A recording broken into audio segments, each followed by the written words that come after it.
John, thank you so much for being here. Appreciate you. Appreciate you. All right, let's go take a seat.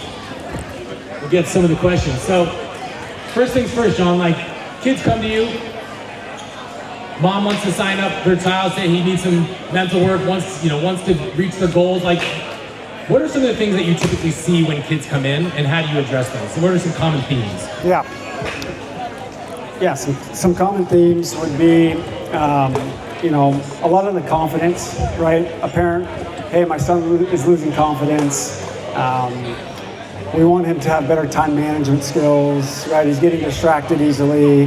And so what we would do to combat that is really peel the onion back and start to say, okay, well, I like to ask questions. I like to get inside the minds a little bit of like, hey, how are you thinking? Like, what are those cruel thoughts that are going through your mind when you're walking to the plate? Similar to what everybody else has said on stage today is like, don't strike out, or don't throw a ball, or don't fail, or being scared. And just accepting those and understanding that it's okay to have those thoughts. And then what we really want to do is we want to be able to lean into giving them a solution to talk to. Like you mentioned self-talk with the Alpine boys, and so we dive into some awareness and then clarity. And oftentimes, just to give you an analogy, is like our mind can get so cluttered up with just bad thoughts, and think of it as like leaves falling off the tree, and it's like we want to come with a leaf blower and just blow them right out and have just a clear thought and keep it really simple. And essentially we're doing simple better, and then we're being consistently and building off of that. Love that. I'm going to back it up. I started with like the old guys, but I'm going to start with like you and like your own son, because like I've been going through the journey, you're going through the journey a little bit behind me, but like as a former professional player, Division I coach, what are some of the beliefs that you hold on to now that you're going to put into place as you guide your own son in his baseball journey? Yeah. Such a good question that, I don't maybe have the answer to just yet, because I don't know what he's going to want. But if we were to assume he was going to play baseball and be around it, which he is as a byproduct, then I like to take the approach of use my experience of being around, minor leaguers, big leaguers, Division I athletes, Stanford, Santa Clara, and understand what traits that they've had and that have worked for them, but also what haven't worked for them, and then work backwards and start to lay a foundation for him. And he's only 4, so it's like, what can I do at this age, but what do I want to do moving forward? Is I want to be able to teach him how to respond, right? Because as Jason mentioned up here, and as everybody will talk about, it's how you deal with the failure.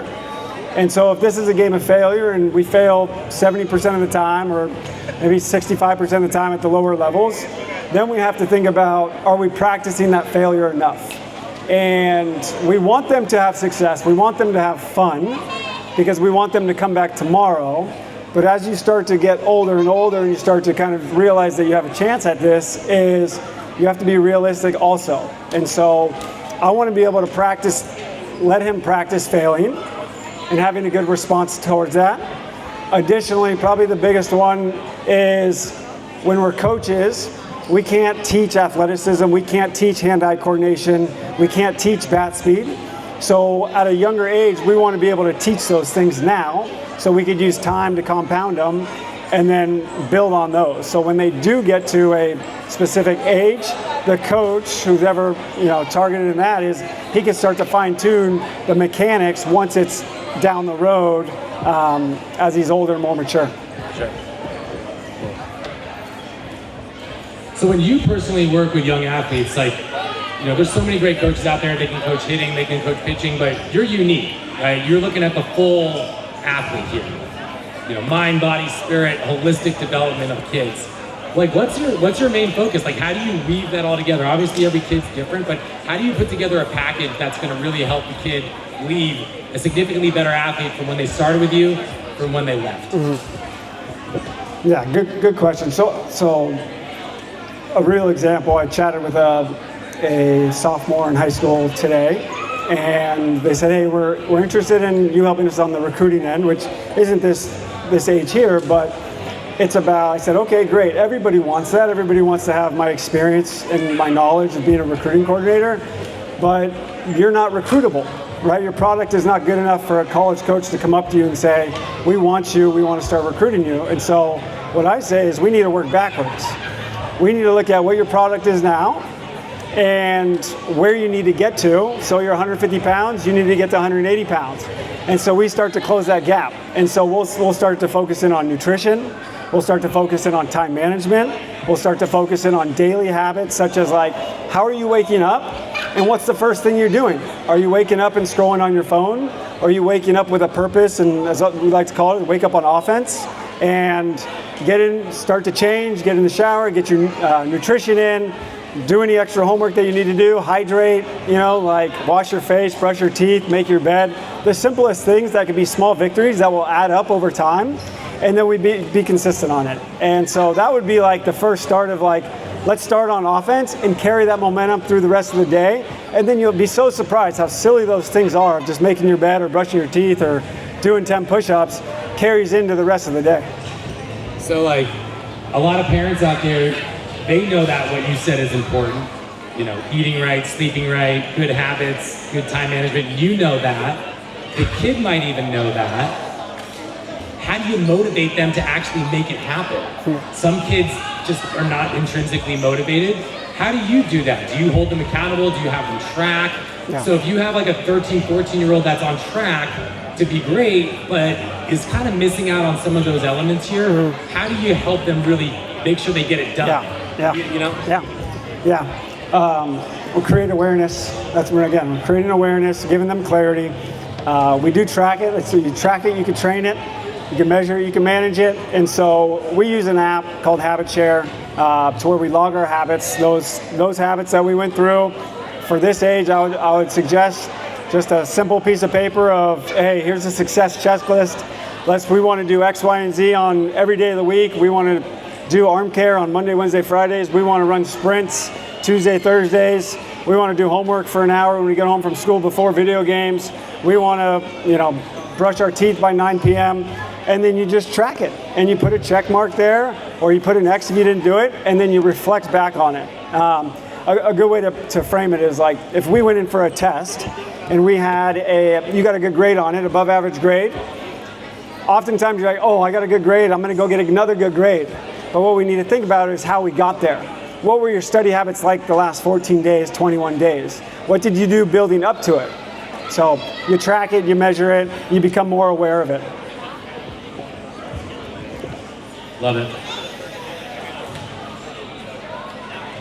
What are some of the themes that you're seeing as kids come up these days? Because like, the times are different, times are changing. We're in a very competitive area with a lot of pressure on kids.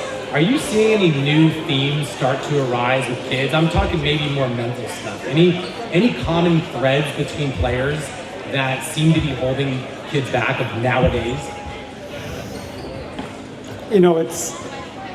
What we're doing wasn't just created last week. Like, it's success leaves clues, and we can learn from that. But also, this game's been around for so long that what people are doing to have success and what people are doing to fail or feel some stress, it's been around the whole time. And I think we have to pay attention to what's out there. Specifically, themes that are coming up, just on topic, is parents. Starts with the parents. First off, is the parents start to feel some FOMO, some fear of missing out or competitiveness, and they start to compare. And an example would be like, okay, what high school are we going to go to? Timmy's going here, Johnny's going there.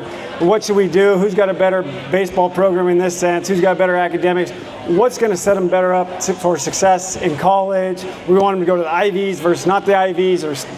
There's just so many non-factors, and what we lose sight of is just being present with our kids and allow them to guide it. And we mirror that effort level that they want to put in. And if they want to go for it, then we should go for it with them. And if they want to play 6 sports all year round, then play 6 sports. If they want to not play baseball, then don't play baseball. But the one thing that it's the comparison is probably the biggest topic is he's trying to compare academically, he's trying to compare athletically. Everybody has their own journey, and parents have to realize that. And then the more that they could echo that in their own household as a parent of just, hey, let's just be ourselves, because I joke, but I don't joke, but like nobody cares. You don't lay down at night thinking about other people's kids, vice versa. You're worried about your own kids and your own self as we go through this and what you can do best for your own family. I find that FOMO, like keeping up with the Joneses, it's not just the kids, it's oftentimes a lot of the parents, right? So like for the parents that are thinking, hey, like I gotta get my kids in with travel or tournament ball early, I gotta get them on this elite track, I need to specialize early, like how do you handle that? What do you say? What are the advantages to not doing that and to have a more balanced portfolio or diversified portfolio of different holistic activities as the kids grow up? Yeah, it was, so I'll take it from like, once again, if we think it back as I was around college players for the most part, some professional athletes, and it's, what do they do well, and let's work backwards. Well, if you want to continue to play, then you have to be good. And if you want to be good, then you have to improve your skill set. And in order to improve your skill set, athleticism, hand-eye coordination, body control, mind awareness, building good habits is how you start to have separation. And so we want to be able to build on that and just keep it athletic and keep it fun, knowing that in the end, you work your own journey. And if you're good enough, you'll keep playing. And if that means high school baseball and you have a great time, then that means high school baseball. If that means college, professional, draft, major leagues, then that's what it means. But it's really hard to predict the future. All we can really control is to be prepared for it. Cool. So your son hasn't experienced Legends yet. Hopefully he will down the road.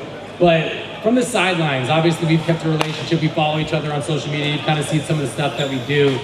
What is it about Legends that you think is unique as far as supporting young athletes in their journeys?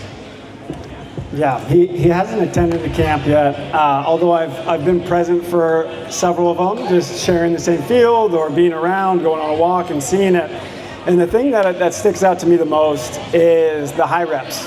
The high reps and high success. Oftentimes at a practice, if you go to watch a practice, there's one ball and there's 14 kids in line, and over an hour, how many of those minutes did your son actually get a rep? Probably like 2 to 3. The thing that I've noticed about Legends, naturally, is that whether it be the coach to the player ratios, I haven't seen a line back up more than like 7 kids in the 3 camps that I've seen. And additionally, hitting a baseball with a bat at a young age is hard to do, right? And there's different levels that attend the camp.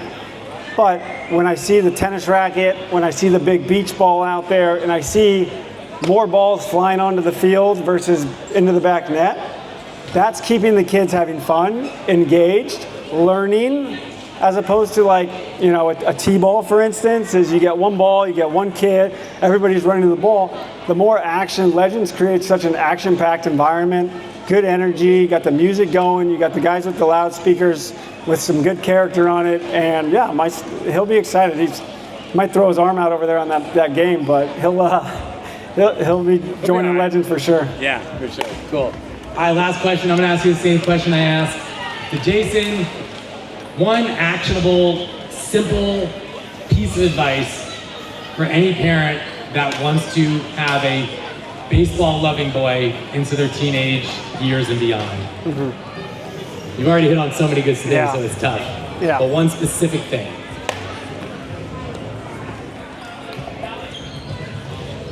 How do you put this on? You got to make it fun.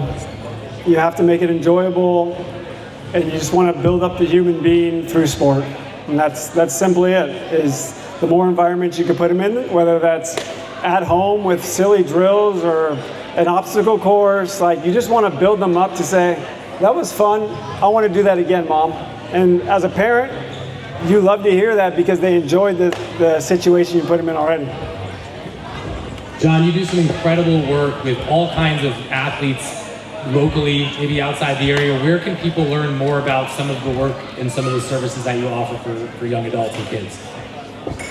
Yeah, appreciate that. JohnCarstens.com it's my website, kind of has everything laid out there.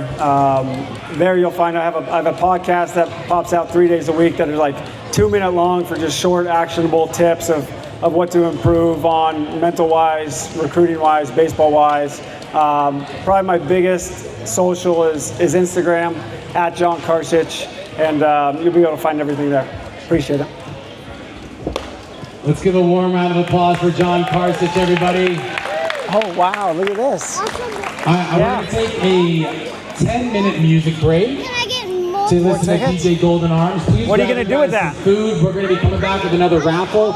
And we have one of the more unique sessions coming up in just a moment. We're going to have a live pitching demo. Our head collegiate coach and the pitching coach